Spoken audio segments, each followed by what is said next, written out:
This is a quick demonstration of the if function. In this scenario, we have sales reps, the sales reps' names, and we have the number of accounts that they've closed within a month.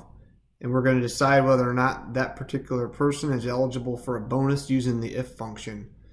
Now let's take a look at the actual function itself. In this scenario, we're saying if cell B3 is greater than 15, it returns a value. If that is true, that they get a bonus. If it's not greater than 15, it's no. So what we do is we input that logic.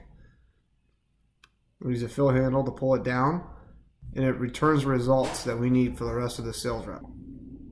Okay, let's look here at the nested if functions using the following structure. In this case, if H3 is less than 15, the result is 0. If H3 is less than 25, it's 5. Less than 35, 7, 59, and if it's over 50, any of the closed accounts for the month, the result returns the value of 10. So we use the same structure, same fill handle, and it returns those results.